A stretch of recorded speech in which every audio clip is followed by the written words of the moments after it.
The woman had spent all her time focusing on her career and had let her youth slip away. As a result, even though she was nearly 40, she had never been in a relationship. In order to find someone who wasn't materialistic before menopause arrived, she came up with a bizarre idea. She would pretend to be a beggar to test people's hearts. Whoever was willing to help a beggar would be worthy of becoming her boyfriend. A delivery driver passing by saw how pitiful she looked, so he gave her $10 out of kindness. The woman's eyes immediately lit up. She felt that this man might be the true soulmate she had been waiting for all along. So she quickly stepped forward, grabbed his arm, and continued testing him. With a pitiful expression, she said she didn't have enough money to get home and asked if he could give her a little more. The man asked how much she needed, and the woman said $100.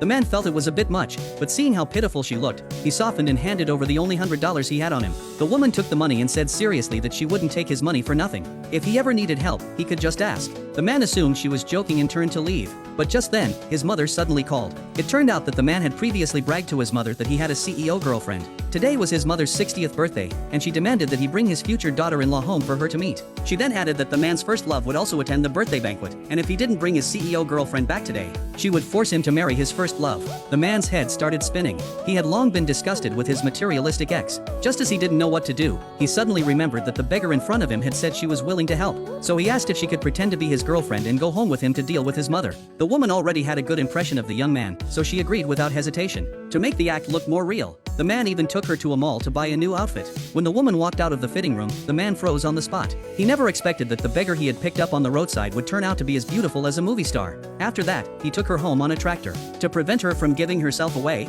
the man instructed her along the way to claim that she was a female CEO worth hundreds of billions and that she was skilled at farm work like slaughtering pigs and sheep. The woman simply smiled faintly. Soon, the two returned home hand in hand. When his mother saw that her son had brought a girlfriend back, she was so happy she couldn't stop smiling and immediately rushed over to ask all kinds of questions. Just then, the man's first love also appeared. She arrived with a $50,000 cash gift and even presented a brand new car, acting extremely arrogant. But when she saw the woman standing beside the man, she immediately sneered and demanded to know who she was. The mother proudly introduced her as her son's girlfriend, a well-known big boss in the city. The first love looked utterly disdainful when she heard that. She claimed she dealt with bosses in the city every day and had never heard of such a young female boss. She also said she had attended many corporate conferences and had never once seen this woman appear at any of them, so she mocked her, saying her company must be too small to even receive invitations. Just as she was about to continue making trouble, a group of fierce-looking men suddenly barged into the courtyard. They said a company had taken a liking to the man's ancestral home and planned to demolish it to build a public cemetery. The project, they said, was in cooperation with the Sioux Group. The mother knew very well that their family could never afford to offend the Sioux Group, so she begged her son's first love to help put in a good word.